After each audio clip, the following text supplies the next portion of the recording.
Editora Hércules. Cuidamos das suas histórias, como cuidamos de uma família. Olá, sejam bem-vindos a mais uma live da Editora Hércules, aqui no estúdio Edcast. Hoje, o nosso convidado de honra é o Daniel Cordó. Eu vou ler aqui uma breve apresentação sobre ele e o tema da live de hoje é uma jornada de autodescoberta e crescimento espiritual. Então, agora eu vou apresentar para vocês o Daniel Cordó e depois a gente já começa com as perguntas. O Daniel Cordó, ele iniciou a sua jornada mediúnica aos 12 anos de idade, interagindo com espíritos amigos e outros mundos. Sua peregrinação espiritual, com finalidade de fundamentar suas descobertas e expandir sua consciência, o acompanham desde essa idade, o que ocasionou a busca por conhecimentos nas mais diversas culturas e escolas iniciáticas. Hoje é um espiritualista que, além de possuir sua formação como filósofo, professor, palestrante e sacerdote, é conhecedor das religiões de matriz africana, da nação Efon e Queto, xamanismo inca em Machu Picchu, Cusco, Coricancha e Ollantaytambo. Peregrinou pelo caminho de Santiago de Compostela e participou de vivências celtas e magia natural na Espanha, Inglaterra e Irlanda. Como escritor, iniciou uma visão diferenciada da realidade e do espiritismo, na qual batizou em 1999 como Um Novo Olhar, nome do seu primeiro livro também. Um Novo Olhar é um espaço destinado a ajudar o próximo e conduzir as pessoas ao autoconhecimento e lucidez espiritual, em paralelo com Ilê, Axé e Idi, uma casa destinada ao culto dos orixás. Suas reuniões semanais sempre trazem um ponto de reflexão e de conhecimento sobre nosso espírito e nossa vida. Suas palestras e trabalhos mediúnicos dão a oportunidade de seus mentores espirituais, Bentinho, estarem presentes e manifestarem seus conhecimentos por meio desse intercâmbio entre mundos num ambiente bem-humorado e mágico. Então eu quero dar as boas-vindas ao Daniel.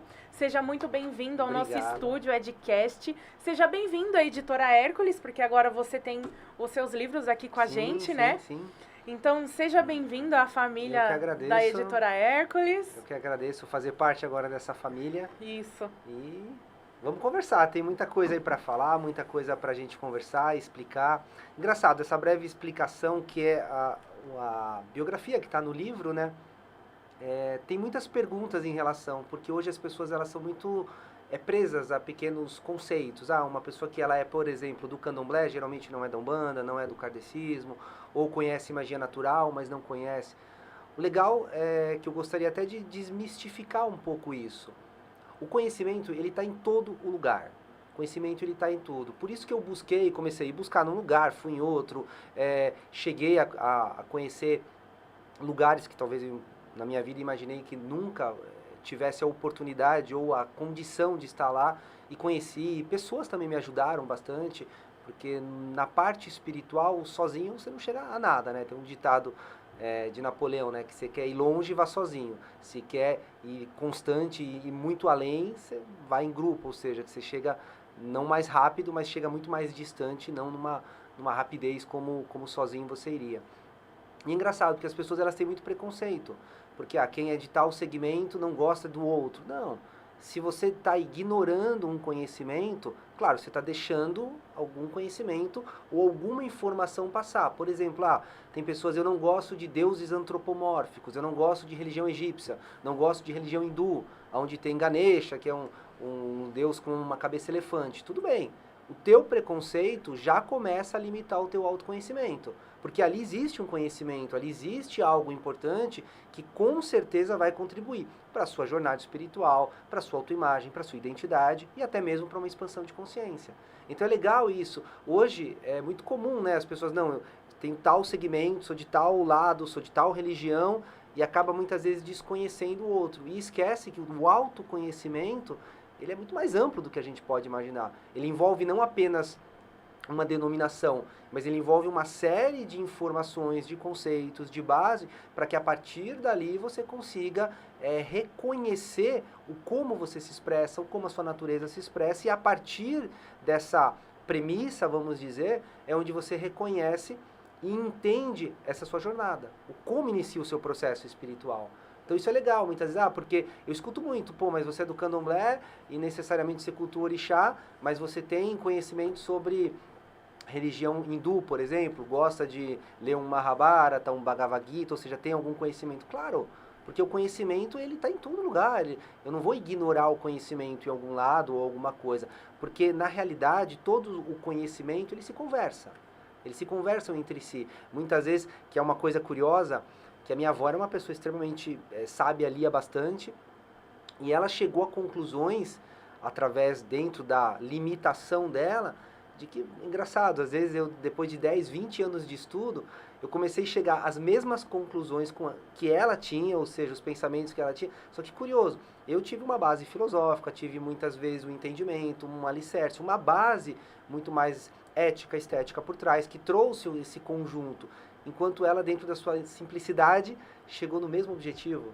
Às vezes eu olho e falo, caramba, eu estou chegando a um conhecimento, a um lugar de onde uma pessoa que não teve toda essa base filosófica por trás, mas que chegou no mesmo objetivo. Sabe quando a gente olha para o Ocidente, o Oriente, ambos estão chegando no mesmo objetivo, enquanto um está preocupado em levitar, o outro está preocupado em fazer um avião chegar na Lua, chegar em Marte. Ou seja, ambos buscando semelhanças, mas se conversando entre si. Então isso é muito curioso, essa base completa que vem. Por isso que eu fui para um lugar, fui para outro, fui para Irlanda, fui para Londres, ou seja, em vários lugares tinha um conhecimento, lá estava eu. Eu tô entendendo, assim, você tá falando, quem se rotula acaba meio que se limitando. Claro. Né? E você chegando na mesma conclusão que a sua avó, ela por um caminho e você pelo outro, será que não significa que existe uma verdade? Alguma coisa que seja comum entre todas essas religiões ou esses lugares, que seja a verdade verdadeira, porque Sim. se está em todos os lugares, assim, em todas as vertentes, então porque deve ser aquilo. Precisa chegar em algum lugar. Exato. E existem uns outros fatores que às vezes estão ali no meio, que é para confundir, ou é uma opinião, ou é uma algo que a pessoa interpretou, mas todo mundo vai chegar na mesma conclusão, porque essa conclusão, será que não é a verdade? Mais ou menos, um pouco bem próximo disso. Primeiro porque eu acho que toda a consciência, ou seja, como que eu posso te explicar de uma forma mais objetiva? Eu acho que todo conhecimento, independente se ele seja absoluto ou não, ele é limitado ao nível da consciência. Então, dentro daquela consciência, daquela condição de entendimento, ela pode ser absoluta. Porque dentro daquela condição que eu tenho, ou seja, dos meios, do propósito, dentro do objetivo, dentro de um único plano, de um único campo, ele se torna absoluto, mas ainda limitado dentro dessa única consciência. Quando a gente consegue e vai um passo além, a gente reconhece que essa limitação muitas vezes ela é nossa, que aí é onde eu acho que entra esse problema que você falou. Qual seria? Quando o eu pequeno, mais subjetivo, ou seja, ele acaba interferindo. Muitas vezes a mensagem por si só ela já é bonita. Muitas vezes o conhecimento por si só, ele já existe, mas a pessoa acaba colocando a consciência dela, ou seja, a interpretação dela, o ponto de vista dela, os preconceitos dela, e com isso ela acaba limitando e não vendo o que está além. Então acho que justamente isso é legal, porque muitos podem chegar no mesmo objetivo, no mesmo caminho, por caminhos diferentes. Se você pegar uma coisa curiosa, que é a pirâmide. A pirâmide já existe o próprio conceito, porque não importa se ela tem 4 ou 6 lados, o mais comum, claro, de 4 lados, mas o objetivo não importa de qual lado você está subindo. Você vai chegar no você mesmo vai lugar. chegar no mesmo objetivo. E não importa se eu estou vindo pela uma vertente X, o outro pela vertente Y, o objetivo é sempre único. E o que é mais curioso, porque quanto mais acima do topo eu estou, mais próximo de quem está do outro lado eu também estou. Então eu não estou distante do outro. Então automaticamente existe uma relação, que é essa sinergia que vai existir entre as pessoas. Então, no exato momento, claro, um catolicismo vai falar, ame o outro como a si mesmo. Ou seja, depende o segmento, vai dar a sua frase e o seu entendimento. Mas em todas as crenças, independente de qual caminho ou de qual segmento, é importante com que você considere o outro. As pessoas, elas entendem muitas vezes o próprio mecanismo de vida, o processo sempre em comunhão e comparação à natureza. Então você vê, tudo aquilo que você planta é o que você vai colher, e existe um processo em cima disso. Então se eu estou plantando alguma coisa, vamos dizer que eu vou escolher plantar uma manga, um pé de manga que eu quero ter manga. Eu vou plantar, eu vou escolher a semente, eu vou plantar essa semente na terra, então já começa ou seja, uma escuridão, a terra é escura, ela vai ter que quebrar aquela casca, subir em direção ao sol, buscar uma iluminação, e iniciar o seu processo que vai germinar e para que nasça uma árvore. Duas coisas fundamentais nisso. O conhecimento, ou seja, todo elemento, seja ele químico, físico ou DNA, assim, não importa mais cientificamente falando, que contém em uma semente, contém uma árvore frondosa de 20 metros que dá frutas, flor e tudo. As pessoas esquecem que muitas vezes, por mais que exista uma limitação, tudo que existe dentro de uma semente já tem potencial para que ela se torne uma árvore. E aquilo que existe é a mesma coisa. Se você analisar, cientificamente falando, já existe. Não é porque ela não se expressou, não está se expressando ainda como uma árvore, precisou do tempo, de uma série de coisas, mas não existe toda a expressão que ela é menor ou ela é inferior. Então, isso nos mostra justamente que esse processo, ele não é um processo que eu vou ter algo completo. A semente, ela já tem tudo. O que falta é essa manifestação, que é esse processo, onde eu vou construir, me reconstruir através de identificação, de iluminação, ou seja, uma série de pontos que vamos conversar sobre isso.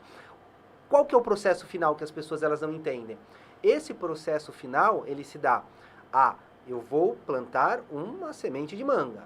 Então eu vou arear a terra, eu vou cuidar, eu vou zelar, eu vou regar e eu vou colher a manga. Só que as pessoas elas param por aí. Elas esquecem que o processo final não é a colheita. O processo final é a distribuição. Porque se eu vou colher 200 mangas e deixar no quartinho aqui fechado, vai apodrecer. Então esse processo de distribuição volta ao começo que a gente falou, que é o reconhecimento do outro, que é a caridade, que é o ajudar, que é a gratidão, a generosidade, é a troca que vai existir.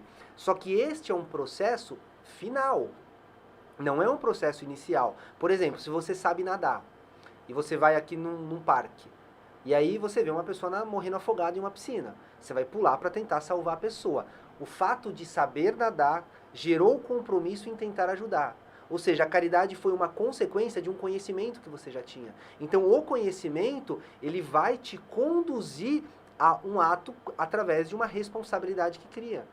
Então uma coisa não tem como, está extremamente interligada e extremamente em coerção, muitas vezes, com conceito em si. Então, por mais que exista um conceito, há uma interação e uma conversa entre todos, seja o segmento que for. Por isso que o preconceito, ele justamente envolve eu pré-determinar algo onde eu considero apenas a mim, não considero o outro. Então, você já começou a romper e quebrar o primeiro ponto, que é quando você não reconhece, você não identifica o outro e não reconhece que o outro tem algo a te ensinar. E assim como você tem algo a trocar e aprender e ensinar e vice-versa. É um ciclo, né? É um ciclo, exatamente. A árvore é um ciclo, tanto que ela vai dar o fruto e não acaba por aí mesmo, porque alguém vai se alimentar dessa fruta e vai ter que ser plantado de novo e vai crescer de novo. Então é um ciclo, é o transbordo da árvore que vai criar novos ciclos. É verdade, então é tipo infinito, né? É infinito, é infinito. E isso que é o legal. É o gostoso da vida, porque você começa a reconhecer que o recomeço, ele é constante. Ele só existe, claro, para quem ficou preso ao final. E não, o recomeço ele é constante. Só o ato de dormir e acordar e a esperança de um novo dia. Então isso já traz, claro, algumas filosofias, como a que eu acredito, que há a reencarnação. Então vou trazer a reencarnação como uma forma de evolução, onde chega um momento que você não suporta mais aquela quantidade de situações, de mágoas, de tristeza. A própria vida. Hoje a gente vê isso nas próprias decisões, escolhas e no dia a dia das pessoas. Então, por exemplo, isso eu vejo muito nos próprios atendimentos que eu tenho. Vamos dizer que a vida, vamos dizer que ela seja dividida em duas partes. Vamos dizer que ela seja dividida até os seus 35, 40 anos, e depois dos 40 até os seus 80 anos, que seja duas partes da vida. Nessa primeira fase, é uma fase onde você entra no seu processo de individualidade, de independência, onde você começa a criar e aprender por si só. Então você vai depender do pai e da mãe para comer, para se alimentar, para se vestir, com quem você vai, quem vai te vestir, quem vai te ajudar, tudo. Ou seja, há uma dependência externa praticamente completa, 100%, que muitos animais não têm, mas infelizmente o ser humano tem.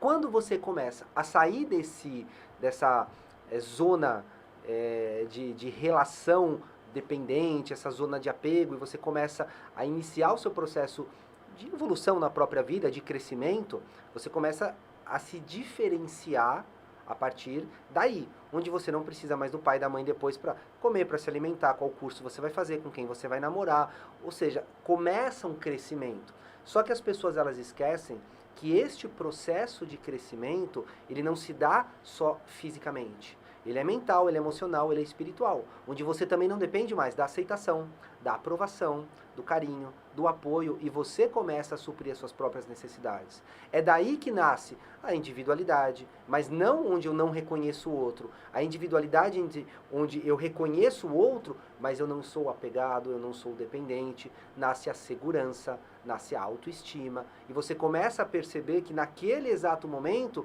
você nutre as suas próprias necessidades. Porque se você não tem a dar a si mesmo, como que você oferece alguma coisa ao outro? Como que você vai ajudar o outro se você mal consegue ajudar a si mesmo? Uhum. Então o próprio processo de crescimento, ele se dá numa forma de olhar a si, de reconhecer suas necessidades, suas capacidades, seus potenciais, e a partir daí é onde você sai dessa primeira fase da vida e você entra nessa segunda fase. Ou seja, você entra nesses próximos, vamos dizer, 25, 40, dependendo anos da sua vida. Aonde eu encontro essa brecha, esse problema que eu acabo vendo dessa falta de estrutura que muitas vezes eu vejo. Pessoas a partir dos seus 35, 40 anos que não conseguem viver seus próximos 40 anos saudáveis, com qualidade de vida, com bom entendimento, porque eles perdem a sua segunda metade da vida tentando se curar da primeira metade. Olha, eu tenho que dar um recadinho, falar que os livros do Daniel, vocês viram aqui que tem muito conteúdo, né? Então eu preciso avisar vocês que os livros do Daniel, eles estão à venda lá no site da Editora Hércules. Então vocês que estão aí assistindo essa entrevista, podem entrar depois da entrevista no site da Editora Hércules, www.editorahercules.com.br, que lá vão estar os 2 livros do Daniel à venda, tá? Esses 2 livros aqui, Um Novo Olhar e Além do Olhar, tá? Os 2 estarão lá. Hoje a gente vai conversar mais sobre esse livro aqui, o Além do Olhar, tá bom? Então, eu quero fazer uma perguntinha aqui pro Daniel. Daniel, qual é o papel do despertar na consciência da jornada da autodescoberta? Eu acho que foi isso que a gente conversou aqui agora, sim, né? Sim. A pessoa, ela tem que se desvincular e criar uma independência, sim, né?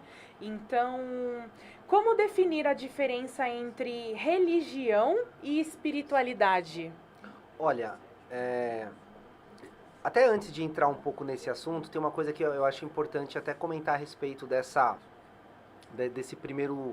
primeira parte. Uhum.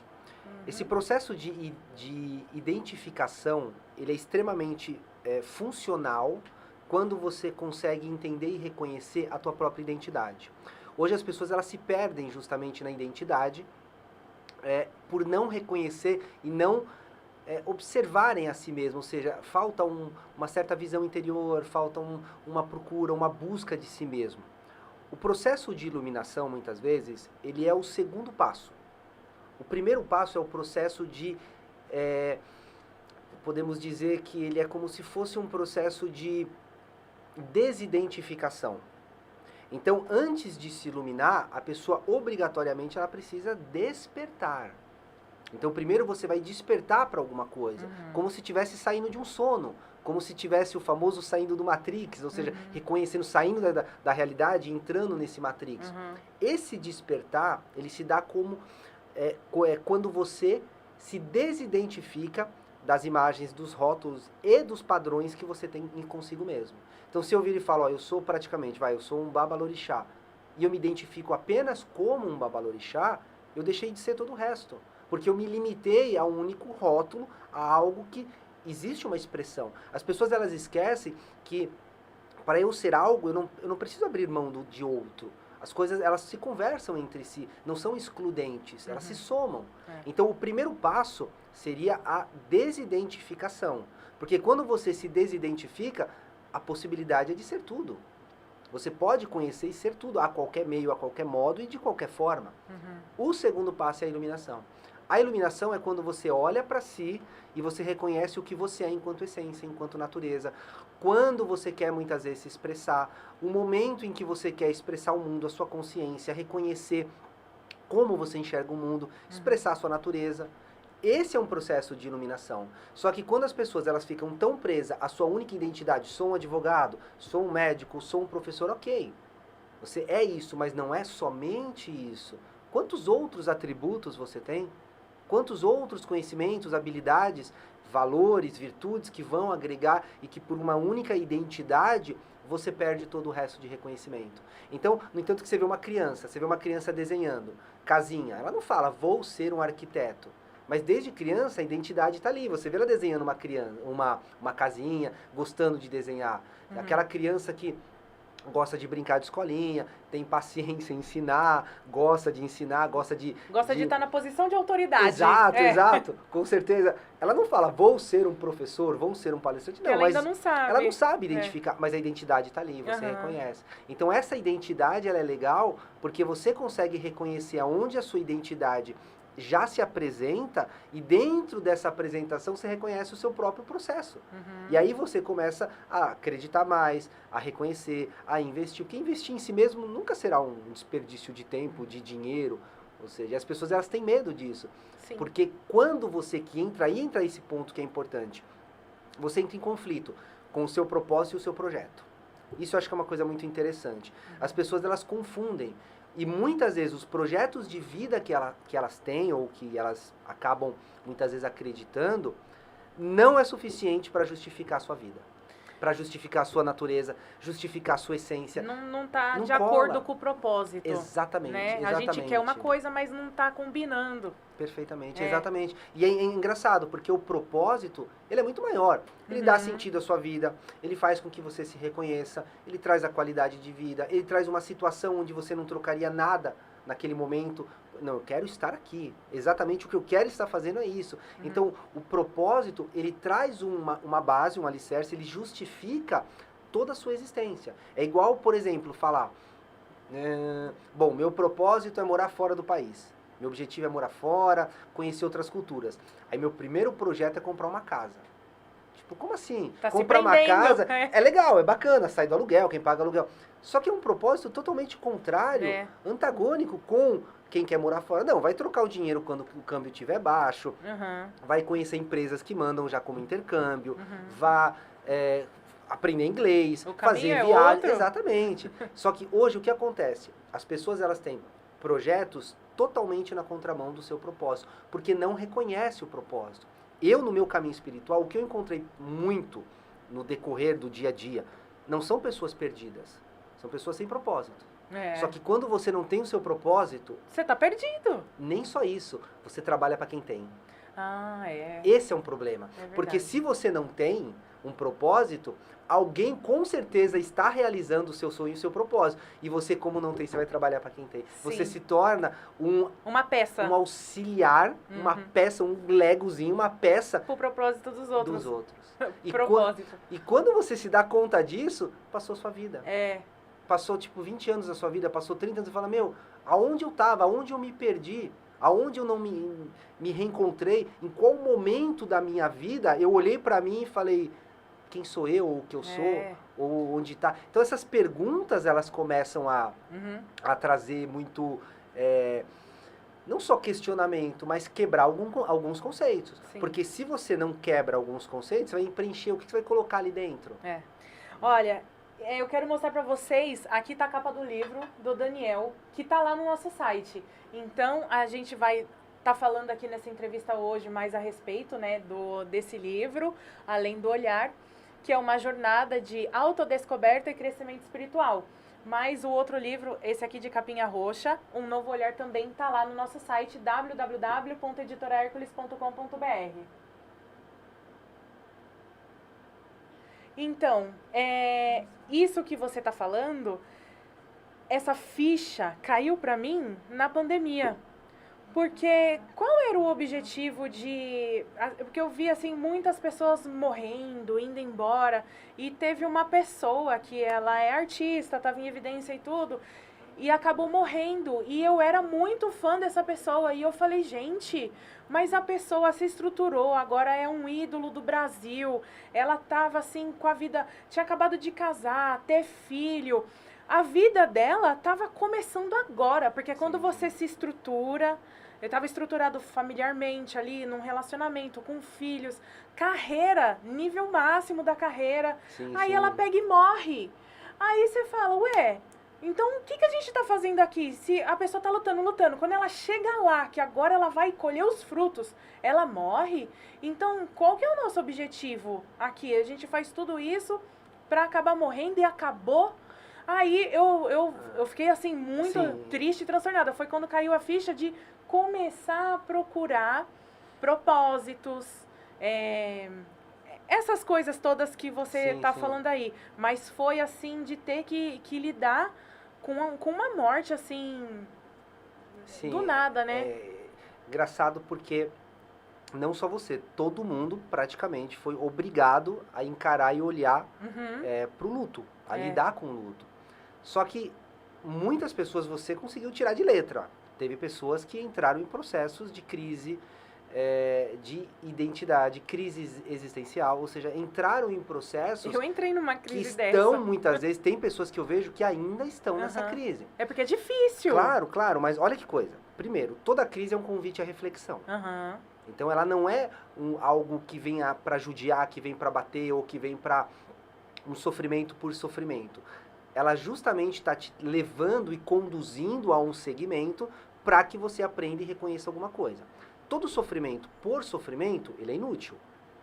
E sim o que você faz a partir dele. Porque 90% aí da população está em sofrimento. E por conta disso, estão melhorando? Não. Por quê? Porque eles não reconhecem o valor pedagógico por trás.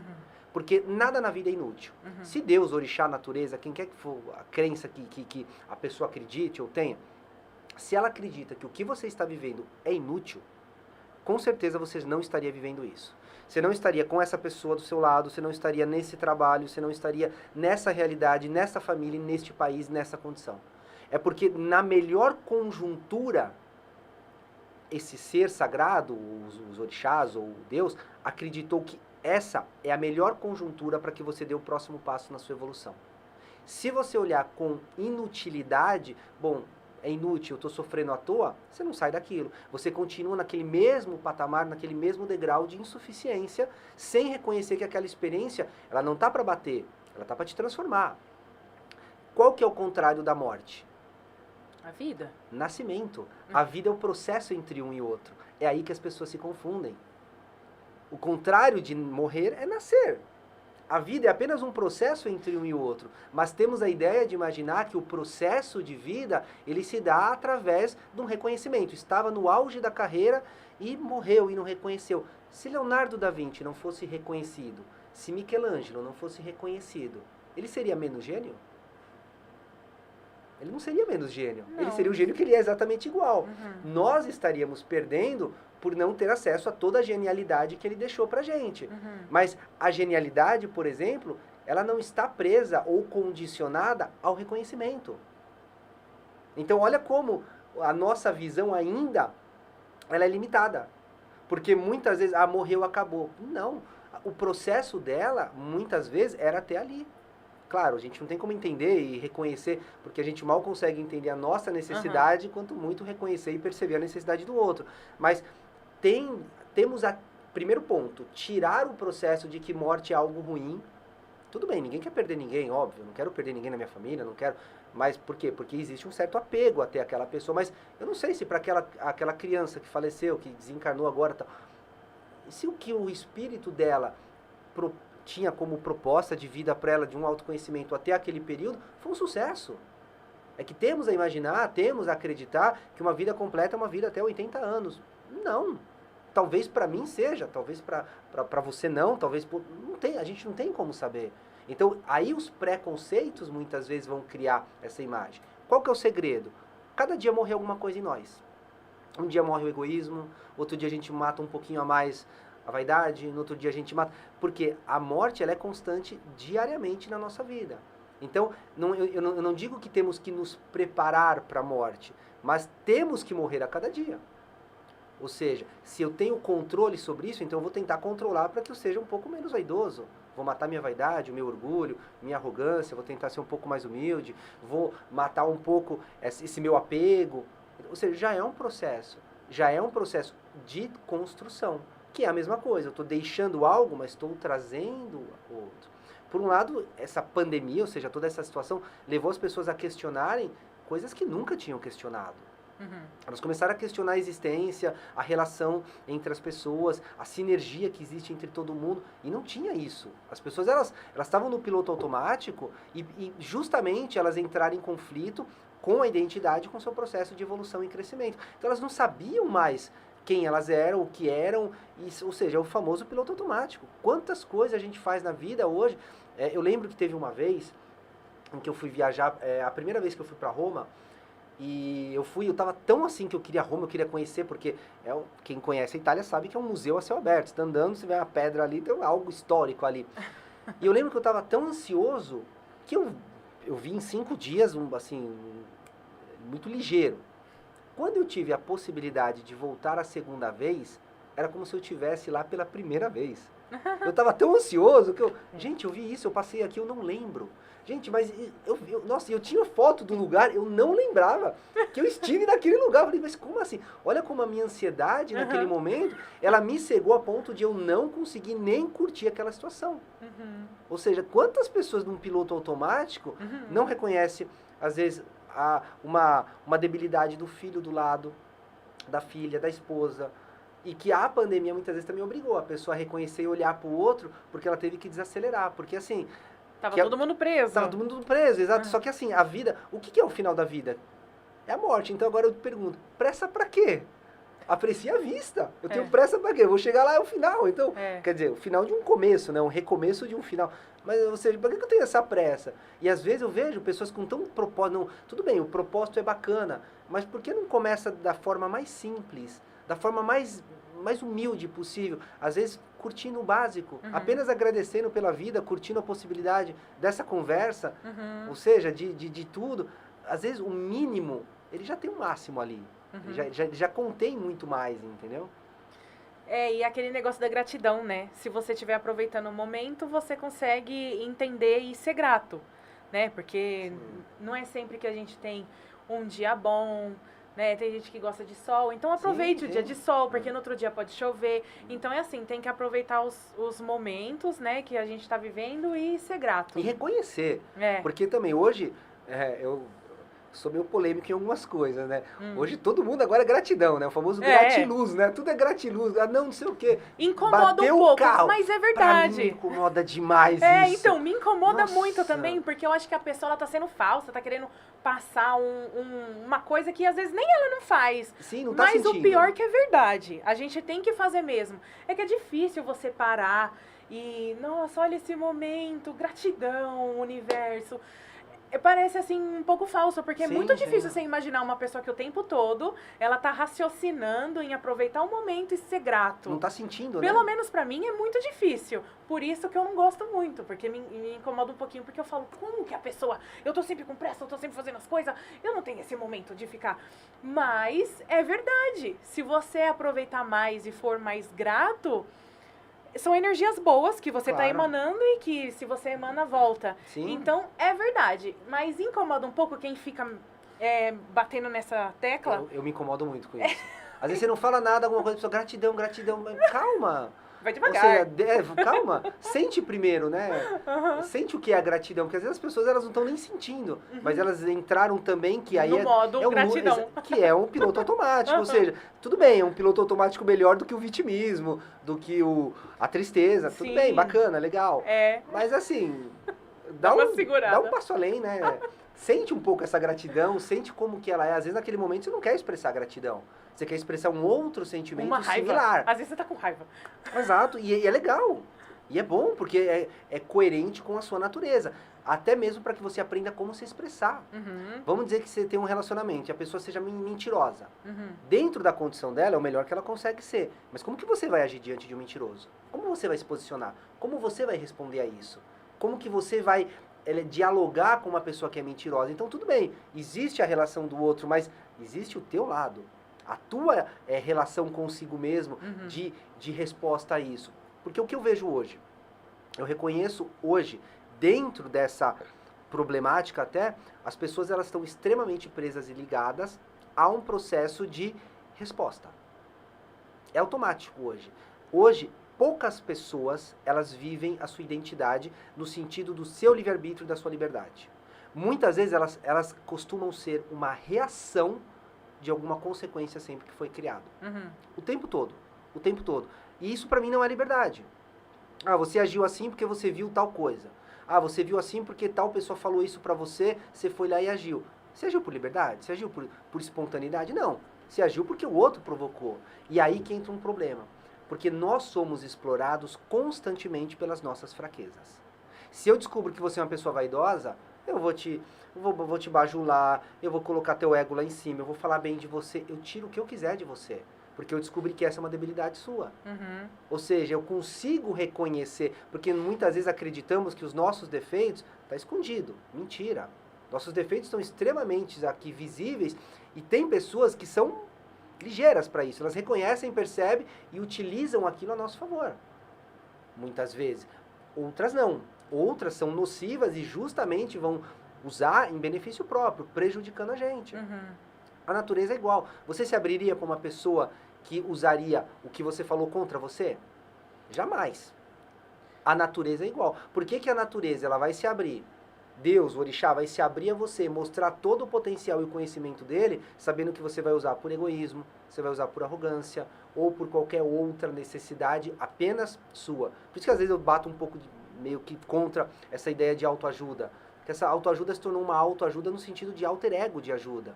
Eu brinco que eu não acredito em autoajuda, eu acredito na ajuda que vem do alto. Assim, na autoajuda não. Porque muitas vezes ela está reforçando mais o egoísmo. E perdendo essa conversa nossa do começo, de reconhecimento do outro, da distribuição muitas vezes do outro. E quem tem uma fraqueza, tem todas as outras à sua disposição.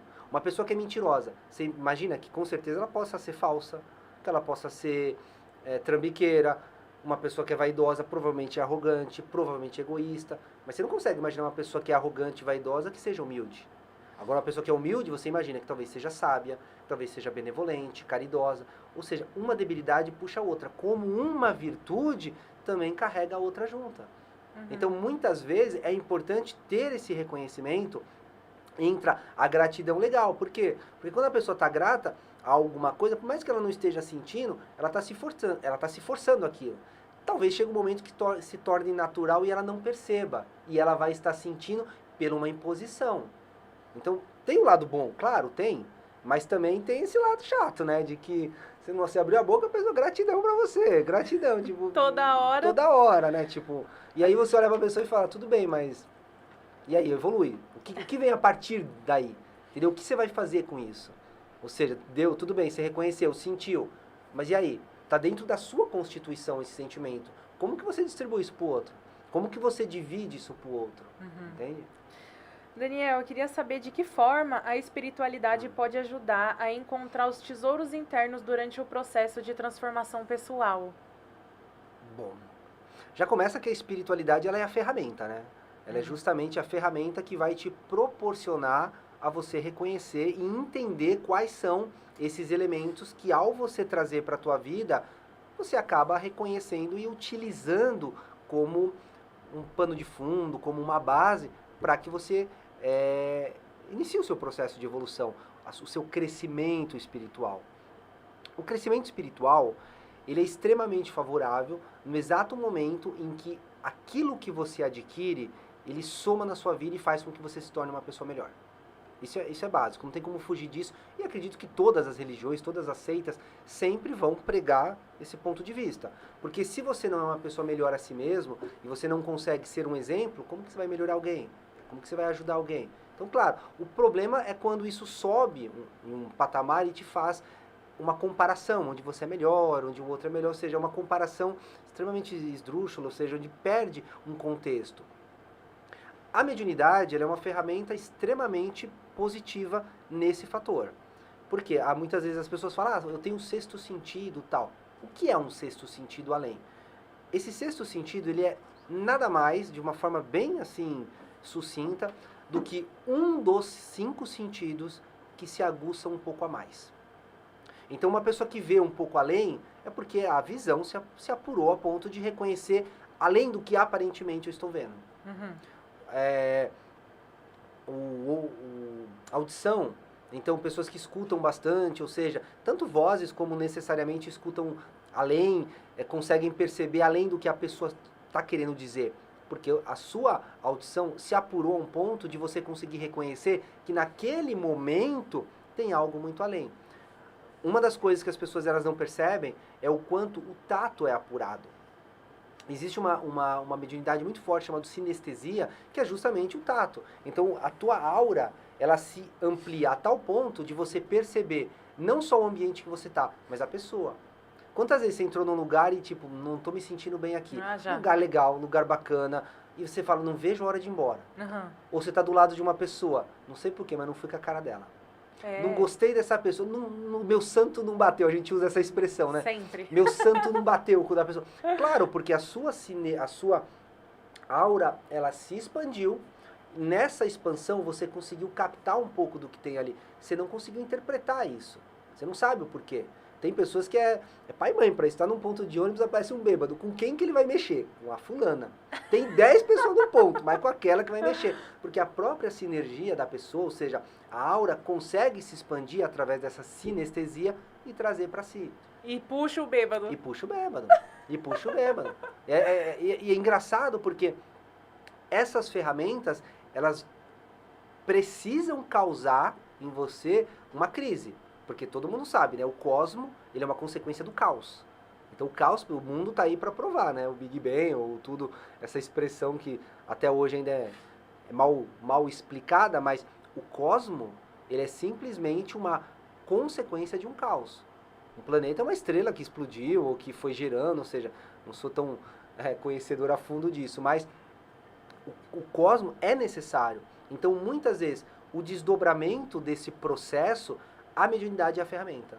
Ela justamente vai trazer, porque muitas vezes hoje as pessoas elas são superficiais, elas são um verniz. Então se você tem essa, que aí também além dessa captação, ou seja, dessa relação energética, existe a empatia também, que é onde você considera o outro, reconsidera, você identifica o outro, a ponto de que de repente você está num trabalho, a pessoa vai lá e faz alguma coisa contra você, que você diz, não gosta. Você consegue ver além do que aparentemente a pessoa está mostrando. Uhum. Você percebe que aquilo não é pessoal. Às vezes é um pedido de ajuda, às vezes é um pedido de socorro, às vezes a pessoa está num processo tão, sabe, desse caos a chegar ao cosmo, e a tua reação é automática. Você já vai responder, você já vai brigar, você já vai... E se você tem essa percepção além, você consegue analisar aquilo além extrafisicamente do que a pessoa está mostrando, porque muitas vezes nem ela sabe o que está acontecendo com ela. Ela está naquele conflito tão grande que ela não sabe expressar e entender o que está acontecendo. E você naquele momento percebe que aquilo às vezes é um pedido de socorro, às vezes é um auxílio, você consegue chegar à pessoa e calma assim, não é assim, ajuda. E a pessoa fica meio sem entender, como assim? Eu te provoquei, eu dei uma rasteira em você e você me responde dessa forma, porque as respostas não são automáticas. Eu tinha um amigo, tem uma história curiosa para contar. Uhum. Eu tinha um amigo lá na Inglaterra, Shiri. Vou até falar aqui o nome dele. Chama Shri Gurud, o nome dele. De onde que ele é? Ele era do Nepal. Ele morava... Nossa, ele nasceu em Kathmandu, no Nepal. Gurud porque o Nepal ele é igual à Índia. As famílias elas são divididas por castas. E ele vem das castas de Brahmanes, que são os sábios, os grandes mestres, a cabeça, vamos dizer, da Índia. E eu trabalhei com ele quase 1 ano e meio lá. E ele era imagina, ele vem de uma família guru. Alta patente. Exato, de um autoconhecimento, assim... Alto escalão. Exatamente esse tipo. E um dia a gente conversando e tal, e toda vez a gente saía, às vezes, para pegar o ônibus no mesmo ponto. Uhum. E tinha do lado um food truck de café, croissant, esse tipo de coisa, jornal, coisa assim. E toda vez ele passava e ele cumprimentava, ou de manhã ou à noite, ele cumprimentava esse moço, que eu não me recordo agora o nome dele. E toda vez tinha dia que o moço era educado, tinha dia que o moço era mal educado, tinha dia que o moço não respondia. Cada dia era eu sempre ficava adivinhando, como será que hoje ele vai responder? Um dia eu me irritei, falei, pô, Shiri, todo dia você fala com esse cara tem dia que é mal educado, tem dia que é não. Você vai continuar fazendo isso? Ele parou, olhou assim, numa tranquilidade de um guru mesmo, ele olhou assim pra mim e falou, o dia que eu der ao outro a liberdade, a permissão de decidir como eu devo agir, eu perdi a minha liberdade. Se ele vai responder ou não, isso é um problema dele. Uhum. Eu vou falar bom dia, eu vou falar boa tarde, eu vou falar boa noite. Eu não faço isso esperando, não é uma previdência que eu estou investindo para ouvir, ou seja, não tem consequência. Eu faço por mim. Se ele vai responder ou não, isso é um problema dele com a consciência dele. A gente tem que fazer nosso melhor independente de como o outro vai reagir. Se ele vai fazer ou não o melhor dele. Só que hoje é o que não acontece. É. Hoje tudo é condicionado. Hoje a gente vê o namorado, eu falo te amo, esperando que a namorada fale eu também te amo. Uhum. E se não fala, já fecha a cara e já virou aquela briga total. Nossa, eu falei te amo, não me falou nada, não me ama, eu acho que é melhor eu terminar. Acaba o relacionamento porque tá esperando as coisas, né? Exatamente, porque é um amor condicionado. Eu faço alguma coisa sempre esperando, é uma previdência. Hoje, a bondade tá um pouco presa a isso. As pessoas, elas fazem o bem ao outro, elas ajudam. E se o outro, muitas vezes, não reconhece, nossa, não vou mais fazer. Ele não sabe. Pô, mas você fez, então, com qual intuito? Qual foi a necessidade? Você fez porque você queria o quê? Reconhecimento? Então não foi bondade. Ou seja, se você precisa pôr no jornal aquilo que você faz, é teatro. É teatro, não tá genuinamente a bondade ali. Você quer aparecer e não ser bom. Exato, né? Que é o que eu vejo hoje em todos os lugares. Assim, eu fico olhando e falo, peraí, até que ponto que você tá confundindo? Porque se você tá fazendo alguma coisa, não espere. Se vier alguma coisa, legal, porque a pessoa tá num processo que reconheceu. Mas se ela não tiver, você não tem como colocar a pessoa nesse processo. Você não tem como tirar uma fruta do pé, falar, vai amadurecer. Não, você pôr na boca, vai amarrar sua boca. Você tem que esperar o próprio processo. Entende? Tem como passar o carro na frente dos bois, né? Não tem como. Você tava falando, a gente falou, né, a respeito da nossa vida, que a gente acaba vivendo assim no modo automático. Eu acho que a rotina acaba engolindo a gente, porque a gente tem obrigações para fazer e a gente acaba não conseguindo parar para refletir qual é o nosso propósito, o que a gente tá aqui para quê? Por que eu tô aqui? O que eu tenho que fazer? A gente só vai seguindo a vida, só vai seguindo a rotina e acaba não parando para pensar. Por isso que poucas pessoas evoluem, porque não param para pensar, raciocinar.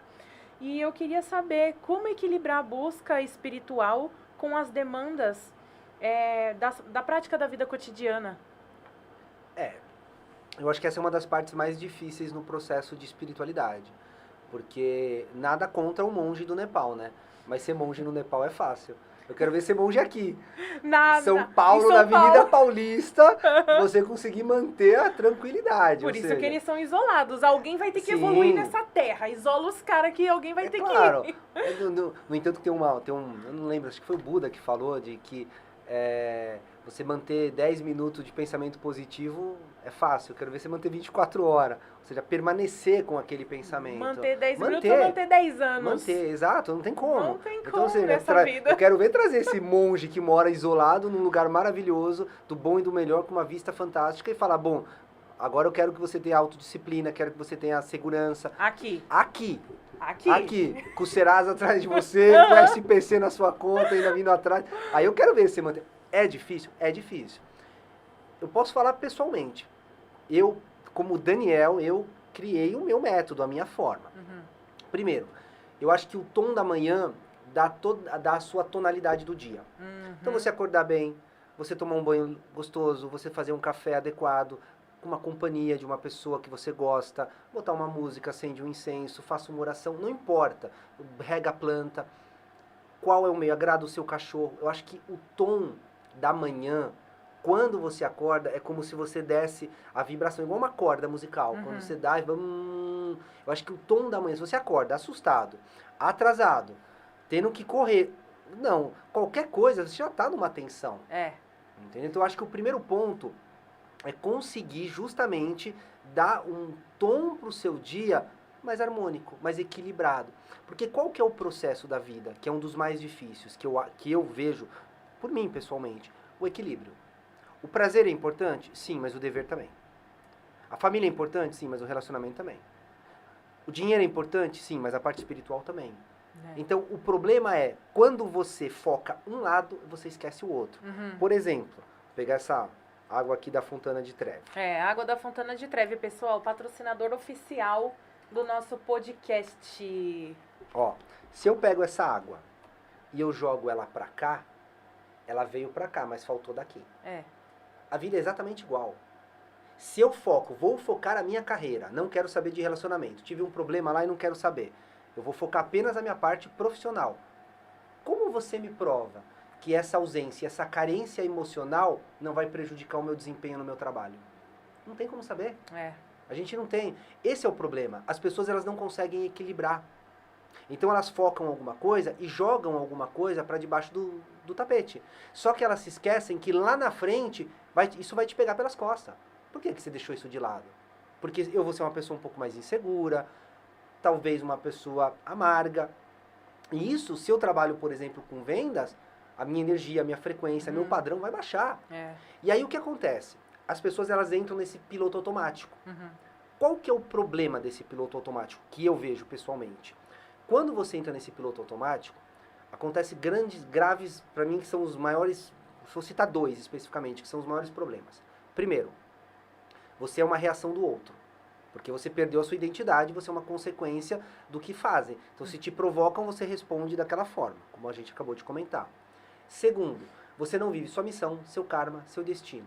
Aí você vai me perguntar, Daniel, se eu não estou vivendo minha missão, meu karma, meu destino, meu destino, que raios eu estou vivendo? Você está vivendo apenas uma resposta da natureza, da frequência que você está. Então você jogou o bumerangue azul, a vida vai te devolver o bumerangue azul. Ou seja, fica um ping-pong, fica um toma lá de cá. Você não consegue se desvencilhar, você fica num loop mental preso, que quando você reconhece ou você dá conta disso, você não percebe o quanto você está preso, limitado àquela situação. Você não viveu seu livre-arbítrio, você não viveu a sua independência, você não viveu nada do que realmente a vida talvez tenha proposto, tenha não só... às vezes não é nem imposto, mas às vezes ter sugerido para que você, naquele momento, aquela sugestão seja positiva para que você viva. Então isso se torna um problema. Então, se você já logo de manhã dá o tom, você consegue sair um pouco desse looping, dessa loucura que muitas vezes tem. Um segundo ponto, que é o que eu acredito. Todos nós estamos destinados a sofrer. Assim, de forma bem tosca mesmo, bem bizarra mesmo. Ou você vai sofrer pela disciplina, ou você vai sofrer pelo arrependimento. Tudo na vida é assim. Você quer aprender inglês, ou você vai sofrer porque você vai sentar a bunda na cadeira e vai estudar 3 horas por dia, ou você vai se arrepender quando chegar na Inglaterra, nos Estados Unidos, e não vai conseguir falar. Se você quer passar num concurso público, ou você vai sofrer pela disciplina de sentar a bunda na cadeira e estudar 8 horas por dia, ou no arrependimento de olhar no edital e não tá. Você quer emagrecer, ou você vai ter a disciplina de fechar a boca, ir pra academia, ou arrependimento de subir na balança e não gostar. Você quer aprender um instrumento musical, ou a disciplina, que vai sofrer ali, doer os calos na mão, vai doer, ficar ali, os vizinhos não vão aguentar aquele tom o tempo todo. Ou pelo arrependimento de chegar lá no palco e você não conseguir tocar, então não adianta. Eu já ouvi muitas pessoas falando assim, tudo é difícil, escolha o seu difícil, porque casar é difícil ser casado, mas também ser solteiro também é difícil, você fica, ai, sou sozinho, ninguém me quer. Tipo, Mas toda hora, uma hora tem que casar, ninguém pode ser feliz a vida inteira, né? Que é o terceiro ponto. Porque você acha assim que é top ser solteiro? Não, é que o humor é o terceiro ponto que eu acredito. Eu acho que eu que já tive relacionamento com vários espíritos assim, num lugar que eu nem imagino que exista, e que eu vim conhecendo, meu Deus, que espírito maravilhoso, que conhecimento. O humor é uma coisa fundamental. Né? O humor ajuda de tal forma que... E eu sou uma pessoa bem humorada, assim, eu sou o tempo todo bem humorado, e é uma coisa que já faz parte. Você é extremamente bem humorada também. É o jeito que eu encontrei na minha vida de ninguém me humilhar. Eu tô passando por uma situação péssima, mas eu faço piada com aquilo. Sim. E ninguém vai conseguir me humilhar. Eu sofro sozinha, mas na frente de todo mundo é uma piada entre todo mundo, porque é a forma que eu encontrei, assim. Porque senão eu vou chorar com vocês. Sim, vai todo mundo chorar junto. Vamos então chorar. Porque, então, pra gente não chorar, então eu faço uma piada da situação péssima. Claro. Entendeu? Senão não tem como, não dá pra aguentar. Mas sozinha é outras 500, né? É leveza, né? Porque tudo que você trata com humor é mais leve, né? É mais tranquilo, parece que você olha as coisas de um prisma um pouco melhor, né? Falando, pô, que fácil, que facilidade. Então, respondendo a sua pergunta, eu acho que tanto o humor como entender a diferença entre essa disciplina e o arrependimento e conhecer essa sua manhã, criar um hábito, criar talvez um ritmo, claro, mas também não fique preso a ele. Porque olha que coisa curiosa, as pessoas que falam, eu sou uma pessoa livre, eu só faço o que eu gosto, eu só faço o que me dá prazer. Não, você é escravo do prazer. Você não é livre. Você tem a ideia de imaginar que você, não, eu só faço o que eu quero, sou extremamente livre, o que eu não quero eu não faço. Pra mim, isso é uma libertinagem, não é uma liberdade. Exatamente. Porque no exato momento em que você não tiver o prazer, você vai ser infeliz. Então, você é escravo totalmente do prazer. Exatamente. Então, ou seja, trocou 6 por meia dúzia. Sabe? É difícil, É equilibrar. É o que você deu exemplo com o copo. Tem que equilibrar. Na vida, assim, são vários setores da vida que a gente tem que equilibrar. Por exemplo, vou dar um exemplo de médico, que eu já ouvi esse exemplo várias vezes. O médico... Por exemplo, o de emergência. O de pronto-socorro, né? O de pronto-socorro, esses que dão vários plantões, eles têm um tempo de vida menor do que as outras, uma expectativa de vida menor. É um estudo aí que fizeram, e eu já ouvi isso de 2 pessoas diferentes. Por quê?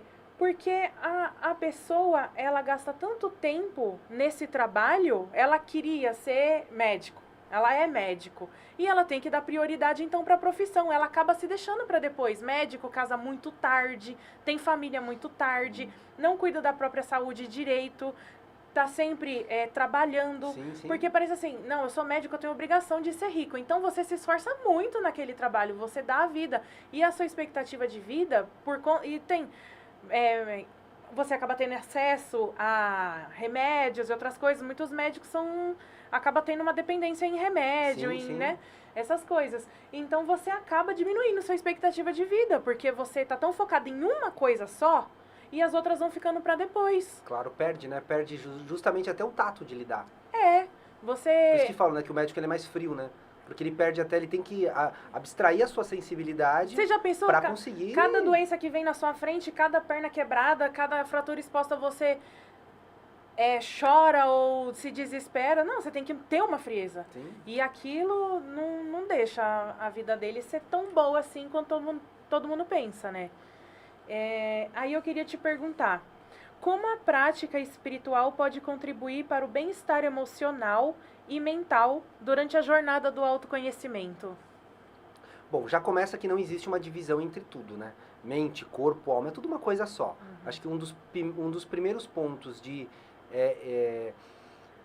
dificuldade desse processo é entender que está tudo interligado. Quantas vezes eu já peguei pessoas com problemas que chegam até mim, não, estou com um problema espiritual, você vai ver, não, é emocional. Estou com um problema físico, você vai ver, tudo bem, é físico, mas se iniciou emocionalmente, uma doença psicossomática ou espiritualmente. Então, não existe essa divisão. Está tudo ligado. Físico, mente, alma, espírito, é tudo uma coisa só. Quando você reconhece e percebe que tudo é uma única, faz parte de uma única essência, de um único ser, com divisões em planos diferentes, você consegue perceber que todos têm que estar voltados para o mesmo lugar. Todos têm que estar para o norte. Porque se o corpo quer uma coisa, a mente quer outra, o espírito quer outra, acabou. Você entra em um processo de crise, você entra em sofrimento.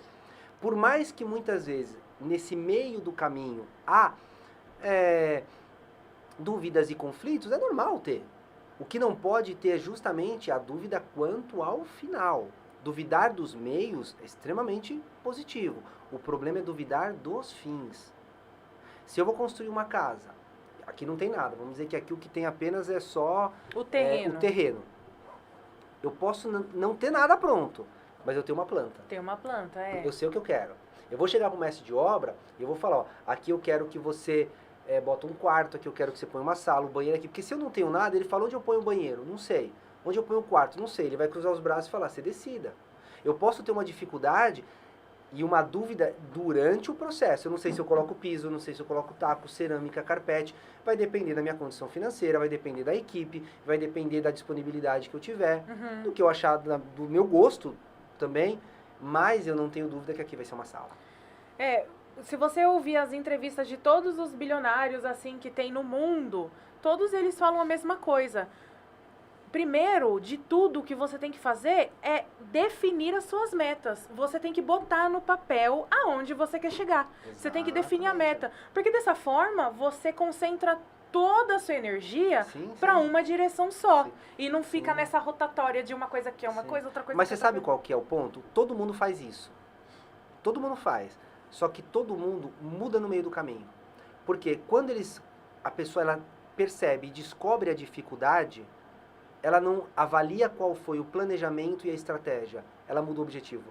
Ah, não, isso está muito difícil, então eu vou pegar um objetivo... Diminui. Exatamente. Desce um nivela degrau por baixo. e vai descendo. Exatamente. Aí vai ser muito difícil chegar lá Em mesmo. vez dela avaliar e falar, não, acho que o meu planejamento está errado. Eu não estou conseguindo porque isso não está adequado, porque isso é um problema, porque isso não é legal, ou porque estou com uma pessoa errada, ou porque não investiu devido... Não. Já vou pegar um objetivo mais simples, um objetivo menor. Aí está o problema. Por quê? Porque as pessoas elas começam a entrar em crise por não ter resolvido o seu objetivo. Então, um dos conselhos que eu sempre dou às pessoas, tá com dificuldade do seu objetivo, mas é esse o seu objetivo, reavalie o planejamento. Reavalie quais são as estratégias que você está usando. Segundo passo, entenda de onde vem o problema. Isso é uma dificuldade que eu vejo que as pessoas elas não têm. Quando eu trago essa problemática às pessoas, é como se desse um twin na mente delas. Você está lidando com um problema. Ele vem de dentro ou ele vem de fora? Primeiro passo. Às vezes você está lidando com uma pessoa que tem um problema de solidão. Total. Sofre constantemente disso. Principalmente na pandemia, a gente viu muito isso. Problemas de solidão era praticamente o... 90% era do 90%, mundo. Exatamente. E aí você vai descobrir que a pessoa ela pode depois sair e estar com as pessoas. Continuaram se sentindo sozinha. Elas faziam festas e tinham pessoas na sua casa 24 horas por dia. Elas estavam ali no domingo, com a mama, comendo a macarronada, a mesa farta, olhou para as pessoas e se sentiu sozinha. Porque não é um problema externo. Você pode colocar pessoas, você pode mover céus e inferno. Você vai continuar se sentindo sozinho. Aí você descobre que esse problema de solidão, uma rejeição interna que você teve com seu pai, uma coisa que você não conseguiu entender, perdoar, você resolve aquilo, você põe um ponto final naquilo, você pode ficar a semana inteira sem ver ninguém. Ficar dentro da sua casa trancada a semana inteira. Sente solidão. Você não sente solidão. É quando você está bem resolvido com você Exato, mesmo, né? porque você entendeu que o problema é interno. Qual é essa dificuldade que eu encontro? Essas pessoas não sabem identificar de onde vem o problema. Elas não encaram o problema de frente, elas fogem. Então elas não reconhecem que aquela causa, muitas vezes, é apenas o efeito, não é a causa. Muitas vezes você tem que ir direto na causa. Imagina essa mão, por exemplo. Aqui é o meu trabalho, aqui é o meu relacionamento, aqui minha família, aqui minha saúde. Cada dedo é uma parte do segmento da minha vida. O sangue ele está fluindo por tudo. Eu vou e eu tampo e eu prendo a minha circulação. O sangue não vai começar, vai começar a formigar a ponto de eu amputar a mão. Eu posso fazer o exame que eu quiser com a mão.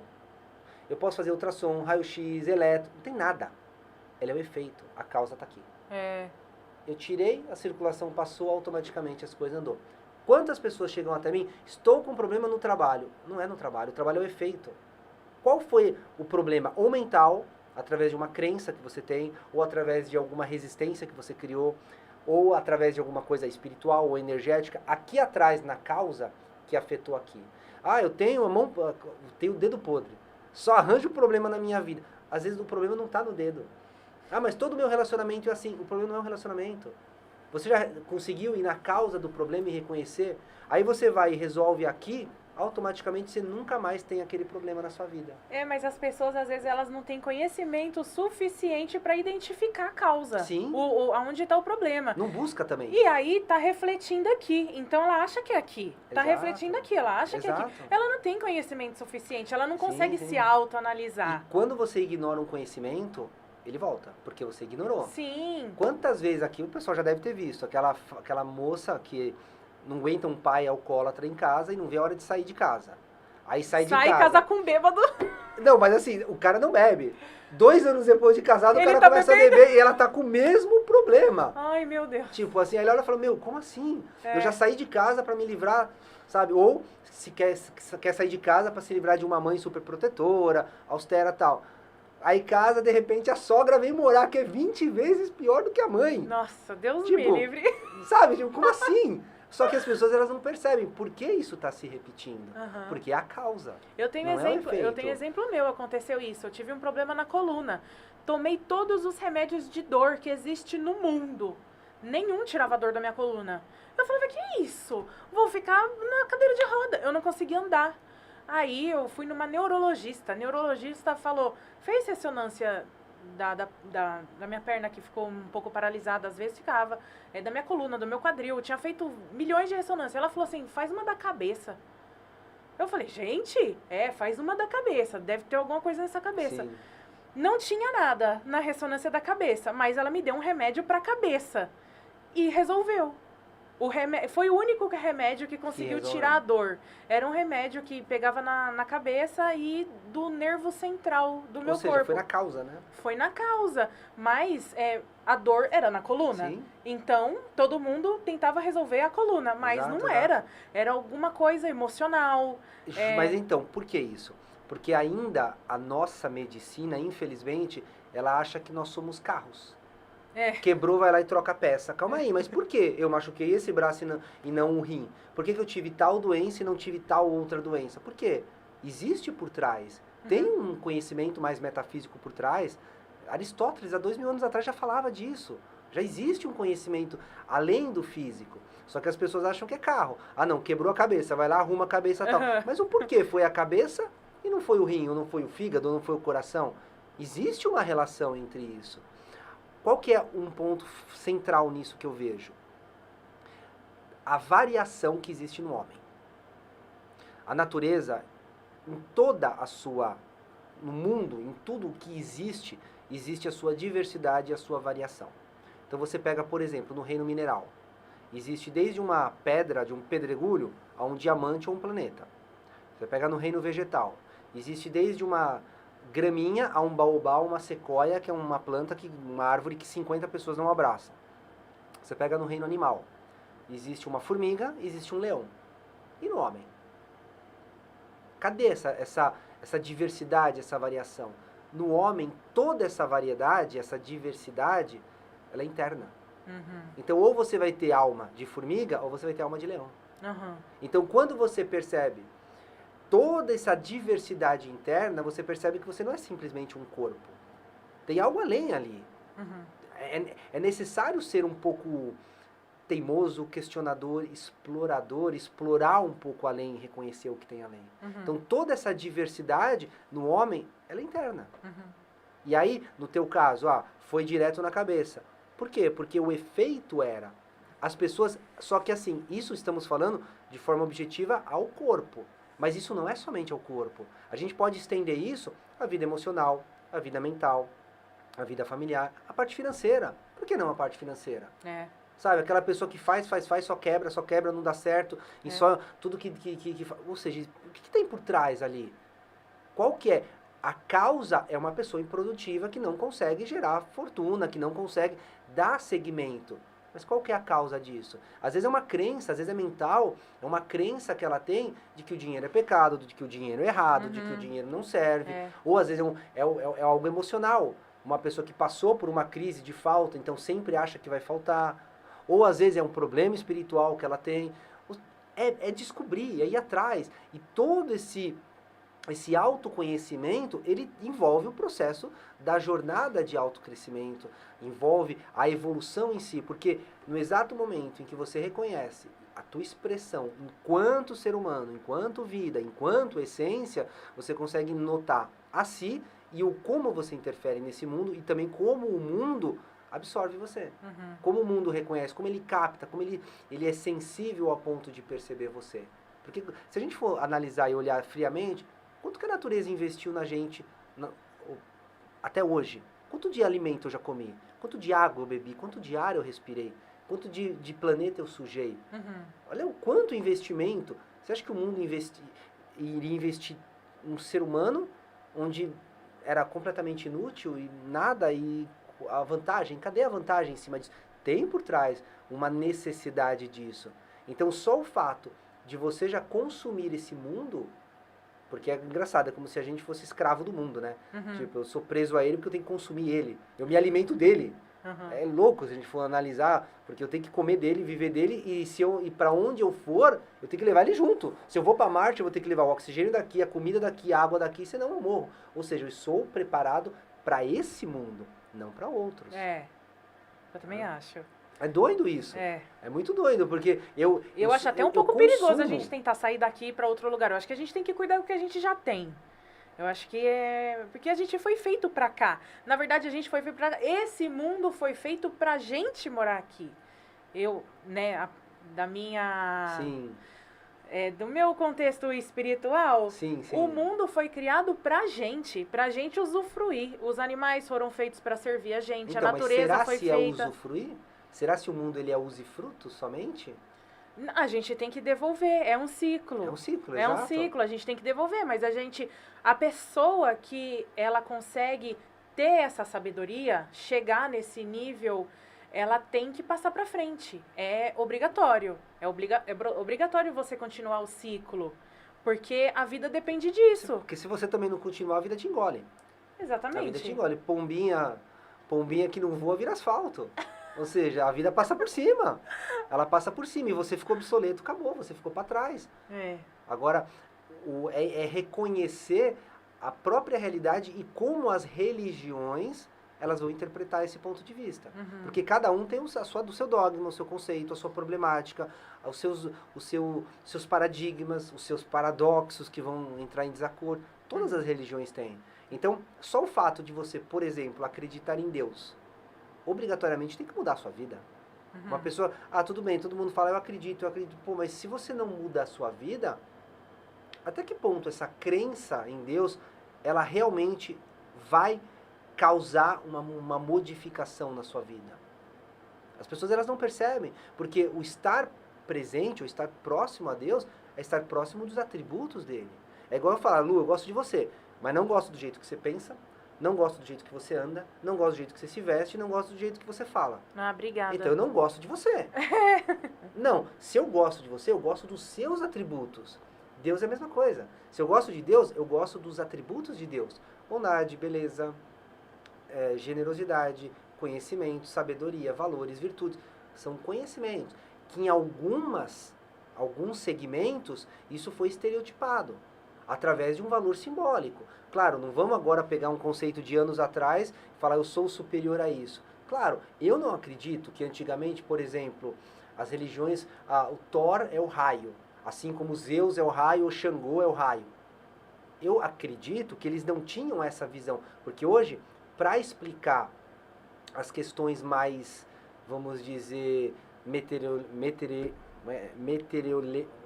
meteorológicas, exato. Para explicar essas causas naturais, eu não preciso usar a religião para isso. Eu vou usar a ciência, eu vou usar a física, eu vou usar a química para explicar a chuva. Eu não preciso disso. Mas naquela época, como eles não tinham esse conhecimento, eles não tinham essa visão tão limitada e tão, vamos dizer, quadradinha que hoje as pessoas interpretam. Eu tenho que julgar a época com a cabeça da época. É cruel eu julgar antigamente com a cabeça e com o conhecimento que eu tenho hoje. É extremamente cruel fazer isso. Uhum. Então eu não vou desmerecer ou subjugar uma cultura. Porque para mim existia um valor simbólico ali. E aquele valor simbólico estava dentro dessas denominações que era muito mais amplo do que a gente pode imaginar e daquilo que a gente pode entender. Uhum. Entende? Eu quero lembrar novamente vocês que os livros do Daniel, eles estão lá no site da Editora Hércules. Então você que está aí assistindo e está gostando muito desse papo, porque nem lembrei muito assim do pessoal e de interagir, porque o papo tá tão bom aqui que foi fluindo. Então eu quero lembrar vocês que os livros do Daniel estão disponíveis lá na Editora Hércules, www.editorahercules.com.br. Lá vocês vão encontrar um novo olhar e além do olhar. Eu quero também dar um recadinho aqui que as imagens e opiniões aqui expressas se referem ao estudo, pesquisa e entendimento do entrevistado e não representam a palavra oficial do grupo Edcast. Contudo, são harmônicas com nossa missão de busca de conhecimento, da filosofia primordial e, por fim, da sabedoria.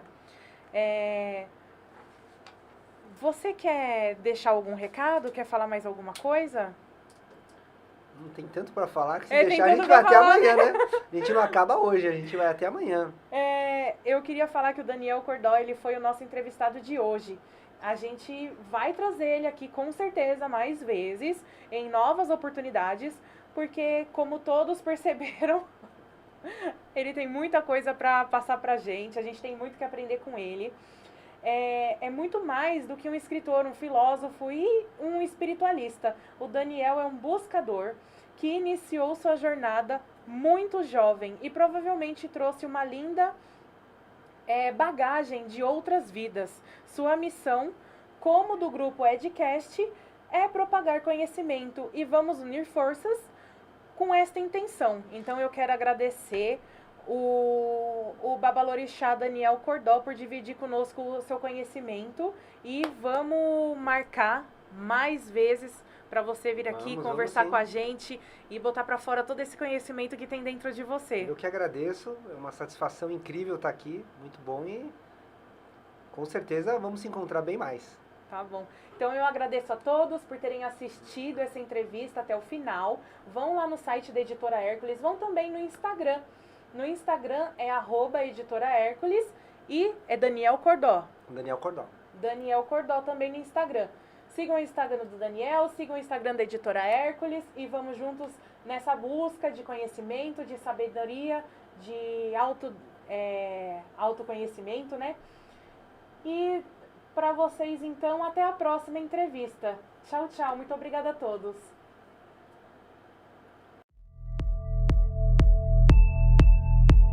Editora Hércules. Cuidamos das suas histórias como cuidamos de uma família.